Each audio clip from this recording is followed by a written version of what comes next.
What's your y'all? Well, let's have a look at Admire Daytona, the less prominent Japanese import, but the winner of the UAE Derby. These connections, I don't really know very much about either of them. Kind of a neat owner name, though, Junko Kondo. Christophe Lemaire, we know he's come over here with a number of Japanese horses, and he's usually had been in the past pretty aggressive with a lot of them, but seems to have be cottoning to American racing, so perhaps he'll have a little more of a reasonable approach to running.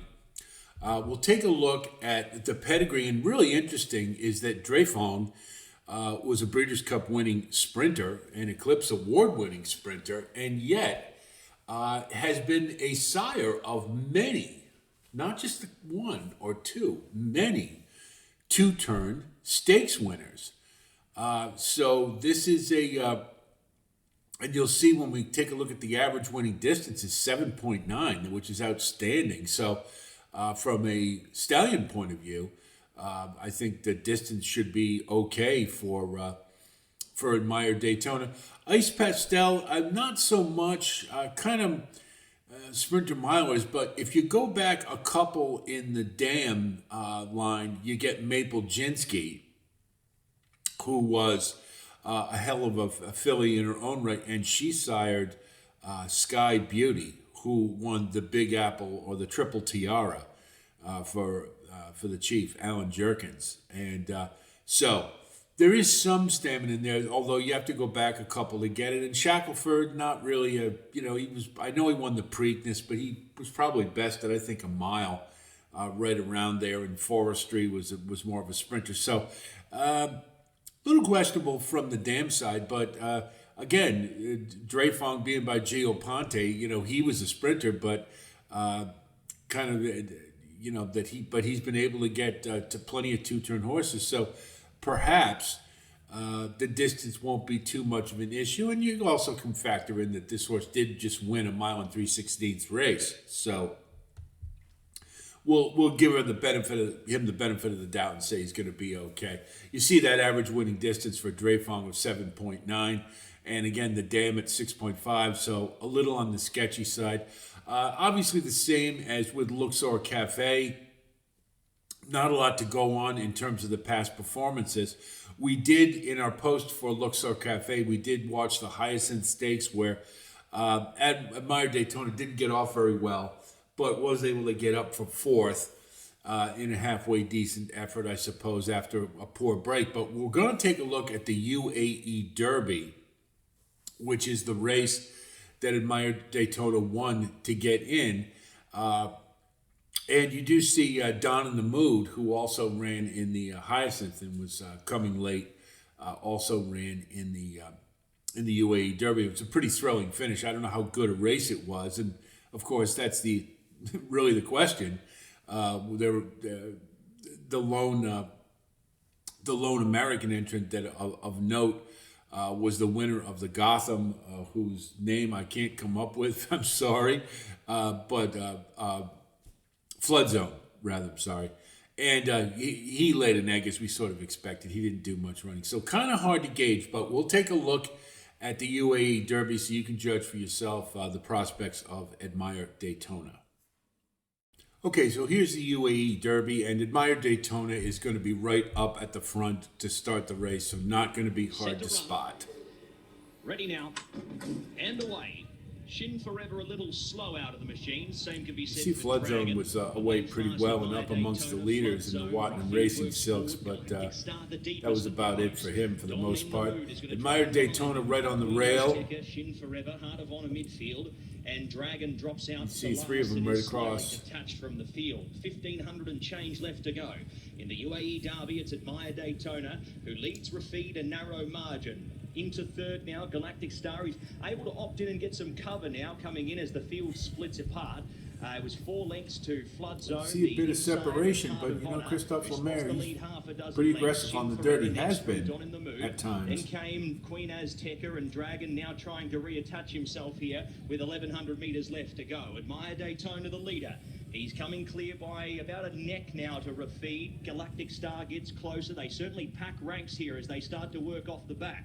Galactic Star gets closer. He's up on heels. Up into the 1-1 now, Heart of Honour. Safi Osborne's been able to improve into a nice position. Don in the mood off around them from Dragon, who's now starting a mid-mace move also. The pace really starting to eject into the event. Then came Flood Zone from Shin Forever. And out to last now is the Norwegian in Queen Azteca. Pace on.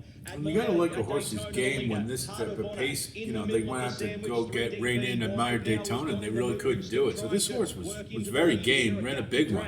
Then came Shin Forever, Galactic Star, Queen Azteca, Rafid drops away with Flood Zone. They come into the running, and the UAE Derby, and it's Don in the Mood who takes a narrow lead from Heart of Honour, who's trying to respond here through the middle. Admire Daytona fighting back as well. That's pretty impressive to be that resilient. Don in the Mood, Heart of Honour picking up the middle now. Heart of Honour working through with Admire Daytona. Admire Daytona, stride for stride with Heart of Honour. Good go down to the line, tight.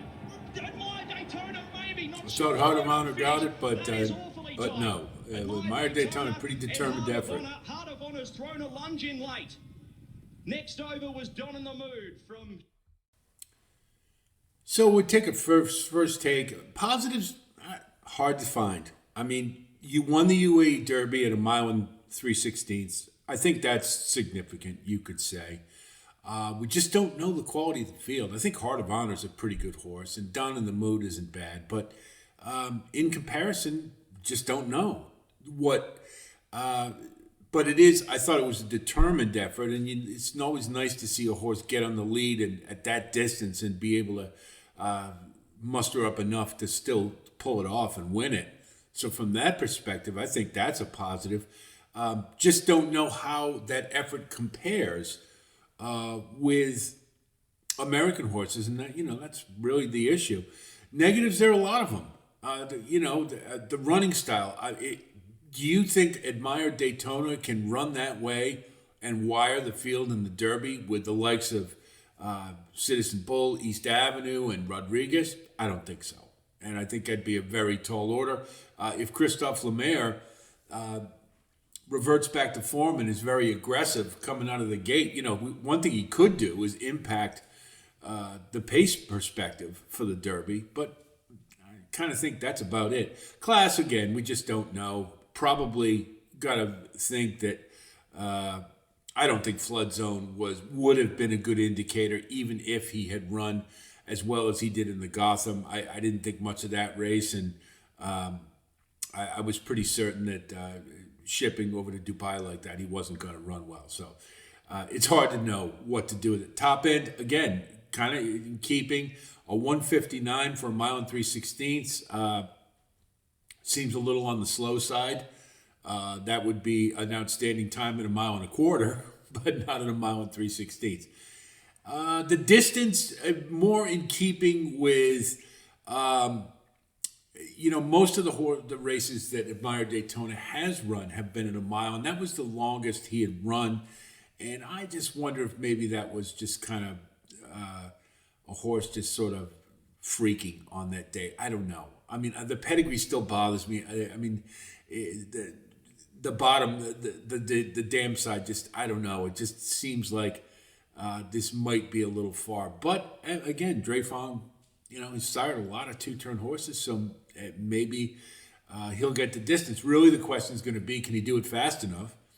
And is he good enough that he can withstand all of the pace pressure he's going to get and then hold on and hold off the likes of journalism, sovereignty, and whatnot? And my answer would be no, I don't think so.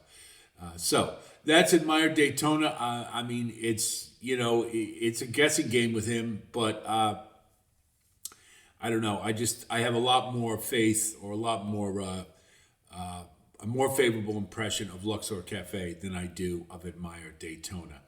I hope this helps with your own assessment of Admire Daytona, as well as the other Derby contenders with our existing profiles. If you do like content like this, of course, please like and subscribe. Again, thanks so much to all of you who have grown our community and expanded. Keep the comments coming, loving that. We've only got Built to talk about, and I'm still not certain that he's going to run. so we may withhold things a little bit before we put that one in. And we'll give it a couple of days, and if he's going to run, we'll do it, and then from there we'll get to our elements of handicapping: form, class, speed, and pace, and we'll do our Oaks work on the Oaks as well. We'll try to do it as we did with the Derby, but I'm not sure I'm going to have the time. At the very least, we will do the elements of handicapping for the Oaks, and that's a promise. So, plenty of content on the way. I'm sure you're getting excited. I know I am. We're only a couple of weeks out, and the draw is on Saturday, so looking forward to that. Well, that's it from here. I'll talk to you soon, and until then, be well.